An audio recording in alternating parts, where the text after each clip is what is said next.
The mind has its illnesses, and we're not talking about the kind of things that put you in a mental hospital. It has its greed, aversion, delusion.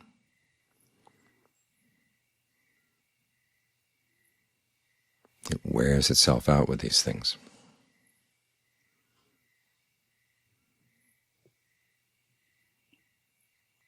And so we come here for the Buddha's treatment.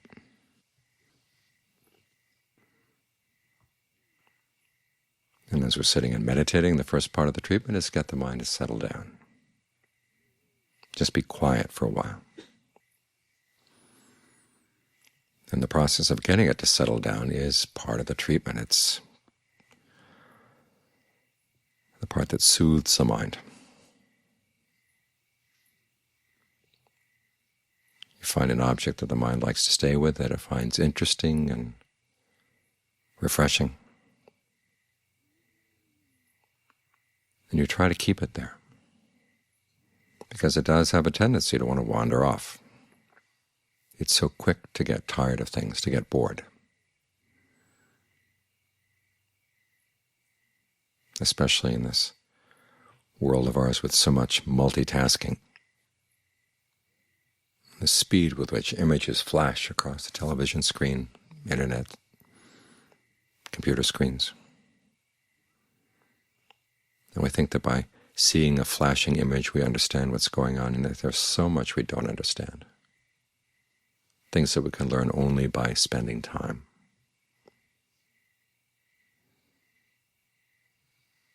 So we have to keep reminding the mind, stay here, stay here, stay here. This is good for you. You're going to learn more as you stay here.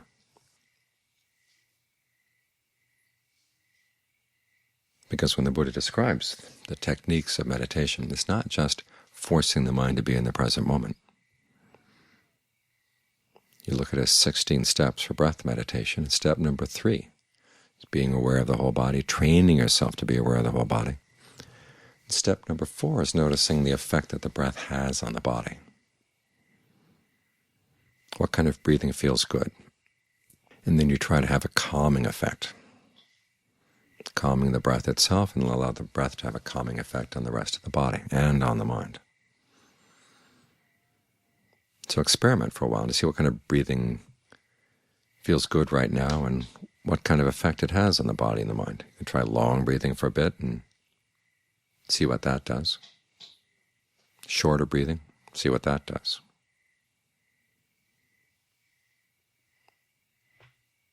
When you find a rhythm and texture of breathing that feels really good, stick with it. There's an old principle in Thai medicine. They have all these really bitter medicines. And they say you know when you've got the right medicine for your disease when the bitter stuff tastes good.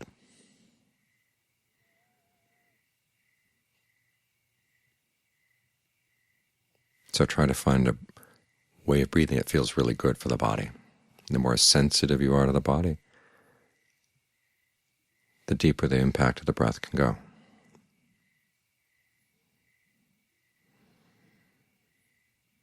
And at the same time, while you're soothing the mind and soothing the body with the breath, you're learning about the body and mind too. It's just like a doctor learns about the body by treating a disease. You don't just sit and watch the disease, you try different medicines. And this is how medicine as a science has advanced, because we try to treat different illnesses and we find out what works and what doesn't work. If something doesn't work, you go back and try something else. And then as you do that, you understand more and more about the body. The same with the mind. The more persistence you show in trying to get the mind to settle down, the more you're going to learn about the mind. And especially if you're not just doing the meditation while you're sitting here, but as also as you try to keep the mind centered and alert and equanimous as you go through the day. You begin to see the different things that have an impact on the mind, and you also begin to see the extent to which the mind actually goes out and creates trouble for itself. There's a common understanding that greed is incited by seeing something desirable. Lust is sparked by seeing something desirable. Anger is incited by hearing someone say something or seeing them do something that's really outrageous. But that's not always the case. Sometimes you go out looking for something to want, looking for something to lust after, looking for something to get angry about. This tendency of the mind to flow out and create situations, that's called fabrication. And of all the things you want to learn about the mind, this is the most important, because we fabricate based on ignorance, and that's why we suffer.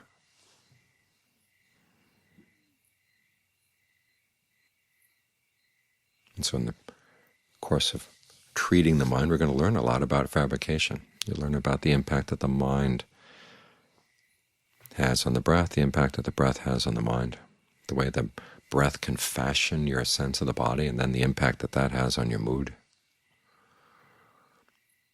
or the way you talk to yourself, the impact that's going to have on the breath. The Buddha says you want to engage in what he calls directed thought and evaluation to get the mind to settle down. In other words, you look at the breathing, watch it for a while, notice where you feel it. Does it feel good? If it doesn't feel good, you can try to change. Directing your attention to the breath, that's directed thought.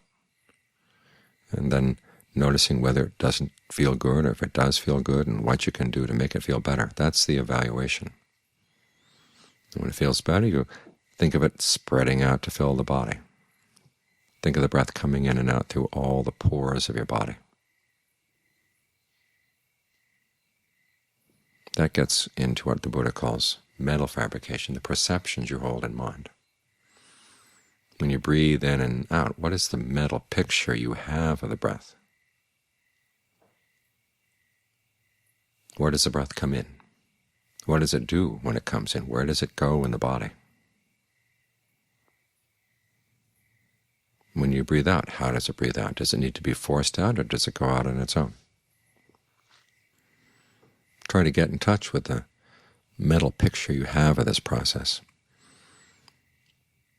and see if you can come up with a mental picture that allows the process to feel more refined, to suffuse more through the body. They talk about the breath going through the nerves. This is not air going through the nerves, but it is an energy going through the nerves. What happens to the breathing when you hold that mental picture in mind? And when feelings of ease come up, how do you notice that they're feelings of ease? Sometimes in the very beginning they just feel neutral,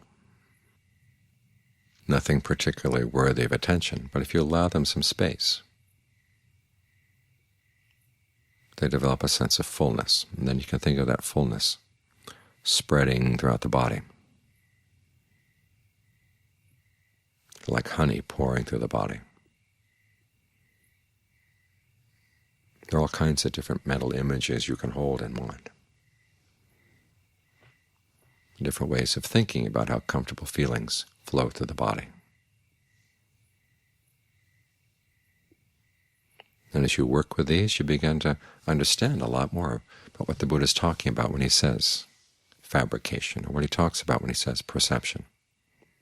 These mental pictures you hold, these mental images that you hold in mind. To get the mind to stay with the breath, you need to have an image, or just a sign. It could be a word, it could be a mental picture that's going to remind you, stay here, stay here, stay here, stay with the breath. And the image that you use is going to have an impact on how easy it is to stay with the breath and how comfortable it is to breathe.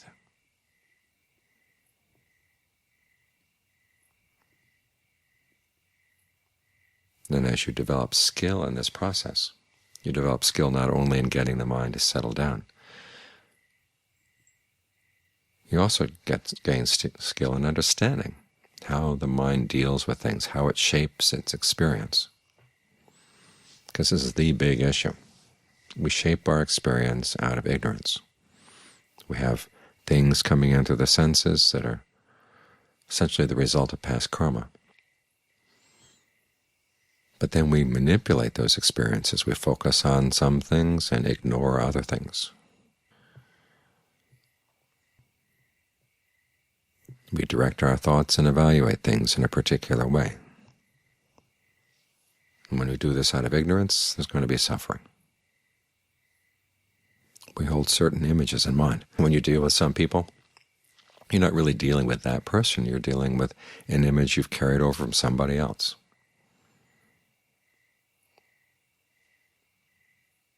Other situations you've been in before. And that can have a huge impact on the new situation. Because as you get sensitive to these processes of getting the mind to settle down, you begin to see yourself doing these things with other things in your life as well. And just as you learn new ways of shaping your experience in the meditation, you can apply those new ways to other experiences too.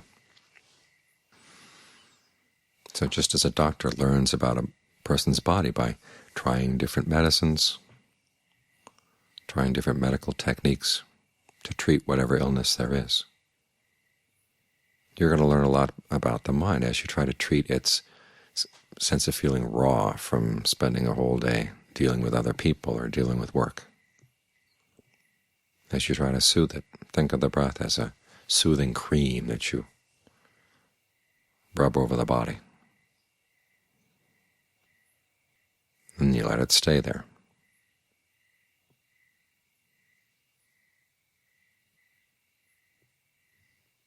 And at first it doesn't seem like you're learning too much. But over time you begin to see that you see deeper and deeper into all the different functions that the mind performs, all the different voices, all the different committee members we have in there. And as you deal with this one and deal with that one, you begin to get a better sense of what's going on inside.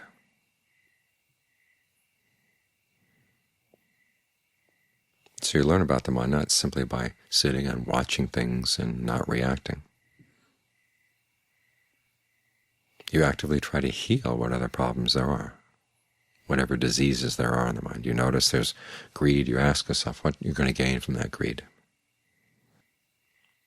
You notice all the different hindrances bothering your meditation.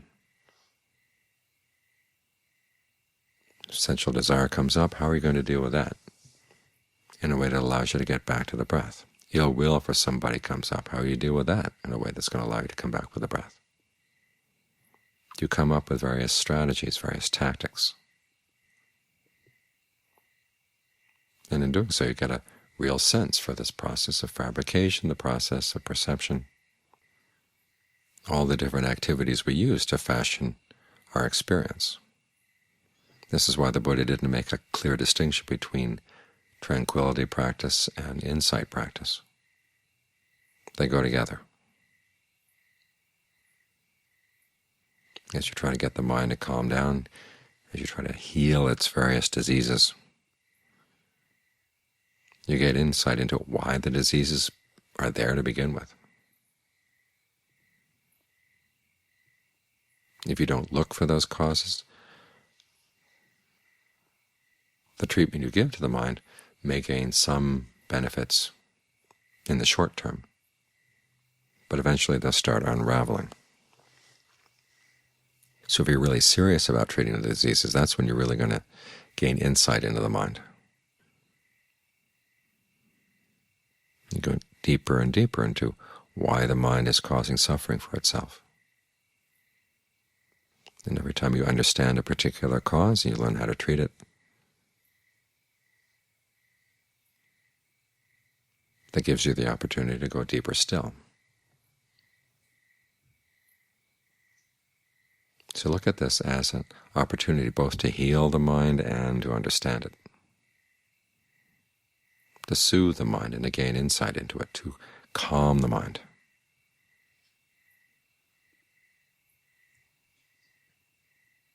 And gain discernment, all at the same time.